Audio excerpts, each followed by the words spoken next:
අද මම ඔයගොල්ලන්ට පෙන්වන්න යන්නේ ගෙදරදීම කොහොමද ජම්පර් එකක් හදාගන්නේ කියලා. ඒ කියන්නේ බැටරි එකකින් තවත් බැටරි එකට කරන්ට් එක පාස් කරන්න ලේසි වෙන විදිහට ජම්පර් එකක් ඩිසයින් කරගන්නේ. මේකෙදි ඇත්තටම ඔයගොල්ලන්ට ලෝකල් මාකට් එකේ ගන්න තියෙනවා සාමාන්‍යයෙන් ප්‍රොඩක්ට් රුපියල් 2000ක් 3000ක් වේදම් කරනකොට ගන්න පුළුවන්.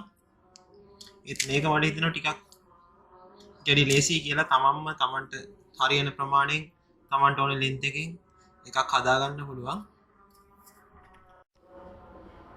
ඕගොල්ලොන්ට දැන් සාමාන්‍යයෙන් බැටරි එකකින් තවත් බැටරි එකට පවර් එක ජම්ප් කරද්දී කරන්ට් එක ජම්ප් කරද්දී ලොකු ඇම්පියර් ගාණක් යන්න ඉඩ තියෙනවා. සාමාන්‍යයෙන් ඔයා හිතන්නකෝ කාර් එකකින් බයික් එකකට ජම්ප් කරනවා කියලා. එතකොට ඇම්පියර් 35ක විතර බැටරි එකකින් තමයි අනිත් බැටරියට බයිපාස් වෙන්නේ. එතකොට ඒකෙදි ලොකු ඇම්පියරේජයක් දරාගන්න පුළුවන් වයරයක් වෙන්න ඕනේ මේක. ඒක නිසා ගොඩක් දුරට නෝමල් වයරයක් ගන්න නැතුව මේකට ඔයා අර්ත් වයරයක් හොයා ගන්න ඕනේ. ගොඩක් ගෙවල් වලින් අයින් වෙන අර්ත් වයර් කෑලි තියෙනවා. මාත් මේ එහෙම හොයාගනිප එකක්. එතකොට මේකට මට ඇත්තටම වියදමක් ගියේ නැහැ. තමන්ට අවශ්‍ය ප්‍රමාණයෙන් වයර් කෑලි දෙකක් හොයාගත්තා. ඊට පස්සේ මේකට කියනවා ඇලිගේටර් ක්ලිප් කියලා. මේක සාමාන්‍යයෙන් නෝමල් කඩවල ඔයගොල්ලන්ට ගන්න තියෙනවා හાર્ඩ්වෙයාර් එකකින් උනත් ගන්න පුළුවන් ඇලිගේටර් ක්ලිප්. ඊට පස්සේ මේකේ මෙන්න මේ පැත්තට වයර් එක මෙහෙම දාලා මේක ටයිට් කරගන්න තියෙන්නේ. හරිම ලේසි. මම මේක කරලා පෙන්නන්නම්. මේක ගන්නකොට මතක ඇතුව ඔයා කලර්ස් දෙකකින් ගන්න. නැත්නම් ඔයාලට මාරු වෙන්න ඉඩ තියෙනවා. මේක ප්ලස් වයර් එකකට බ්ලැක් කලර් එක මයිනස් එකයි කියන එර්ත් එකටත් යූස් කරන්න පුළුවන්. ඔයාට මග ෂෝට් වෙයි කියලා ෂූ එකක් නැහැ වගේ නම් වයර් කැලි එකට පැනලා නම් මේ වගේ ඉන්සුලේෂන් ටේප් එකක් යූස් කරලා ඉන්සුලේෂන් ටේප් එකෙන් ඒක කවර් කරගන්න පුළුවන්.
ක්වොලිටි එක නම් අවුලක් නැහැ. මම ගත්ත ඇලිගේටර් ක්ලිප්ස් ටිකත් හොඳයි. ඒවයි හොඳ ටෙන්ෂන් එකකුත් තියෙනවා සාමාන්‍යයෙන්. ඒ වගේ ලොකු ටෙන්ෂන් එකක් තියෙනවා. හොඳ බරක් අල්ලන් ඉන්න පුළුවන් අවුලක් නැහැ. පොඩ්ඩක් ඇලිගේටර් ක්ලිප්ස් දෙක ගන්නකොට බලලා ගන්න.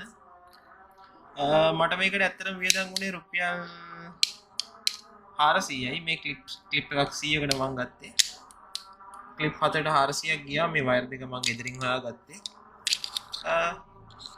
ලොකු ගාණක් වේදම් කරන්නේ නැතුව සාමාන්‍යයෙන් අද කාලේ හැටියට ඉතින් 10,000ක් විතරුණත් වටිනවනේ මේ විදිහට වඩා ගෙදර තිබ්බ ජම්ප් එකක් හදා ගන්න පුළුවන් කඩෙන් සල්ලි දීලා ගන්නවට වැඩිය